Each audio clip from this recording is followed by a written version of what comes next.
এই যে সালমান শাহ উনি যে আমাদের মহানায়ক ছিলেন, ওনার যে অনাকাঙ্ক্ষিত মৃত্যু, এটা কোনো মানুষের জন্য কাম্য ছিল না বাংলাদেশে। এই কেসটা এখনো আনসলভ, এটা আসলেই দুঃখজনক। পক্ষে কিছু বলা সম্ভব না। এত বছর ধরে আমরা একটা কেস যে বাংলাদেশের ক্রেজ ছিল, তার ডেথ আমরা সলভ করতে পারিনি, এটা অবশ্যই আমাদের ব্যর্থতা। উনি আমাদের অনুভূতির জায়গা, উনি আজীবন অনুভূতি হয়ে থাকবে। একজন ভক্তের জায়গা থেকে এর থেকে বেশি আমার, আপনি এক্স্যাক্টলি আমার অনুভূতিটা মুখেই বলে দিয়েছেন, বুকের মধ্যে আগুন। এই যে সালমান শাহ উনি যে আমাদের মহানায়ক ছিলেন, ওনাকে যে আমরা খুব কম পিরিয়ড সময় পেয়েছি, ওনার যে অনাকাঙ্ক্ষিত মৃত্যু, এটা কোনো মানুষের জন্য কাম্য ছিল না বাংলাদেশে। এবং এই কেসটা এখনো আনসলভ, এটা আসলেই দুঃখজনক, এটা আসলেই দুঃখজনক। সো সালমান শাহ আমাদের অনুভূতির জায়গা, উনি আমাদের মাঝে নেই, আল্লাহ তাকে বেস্ট নসিব করুক, কিন্তু উনি আমাদের অনুভূতির জায়গা, উনি আজীবন অনুভূতি হয়ে থাকবে।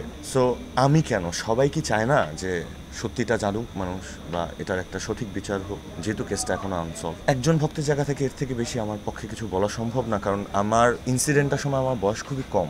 আমার তখনও কোনো কিছু বোঝার বা বিচার করার মতো জ্ঞান তখনও হয়নি, আমি এত ছোট ছিলাম যখন মারা গেছেন। সো আমরা যা শুনেছি সবই সংবাদ মাধ্যম, সবই যে সব রিটেন আর্টিকেল আছে অ্যান্ড এভরিথিং। সো এটাও এক ধরনের ট্র্যাজেডি আমাদের জন্য, যে এত বছর ধরে আমরা একটা কেস যে বাংলাদেশের ক্রেজ ছিল, যাকে সবাই এত ভালোবাসতো, তার ডেথ আমরা সলভ করতে পারিনি, এটা অবশ্যই আমাদের ব্যর্থতা টু সাম এক্সটেন্ট।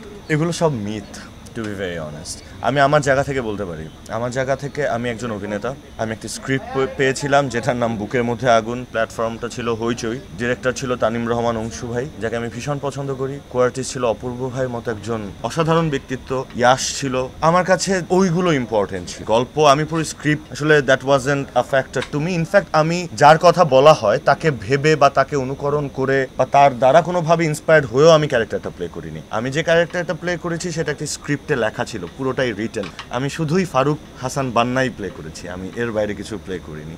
সো ওই জায়গা থেকে আমার কাছে মনে হয় এই যে সাদৃশ্য বা যাই মানুষ যেভাবেই মিলিয়ে ফেলছে, সবই কাকতালীয়, কারণ সেটাই আসলে মেনশন করা ছিল। ইটস ফিকশন, এটা কাল্পনিক, এটা অ্যাবসলিউটলি ফিকশন।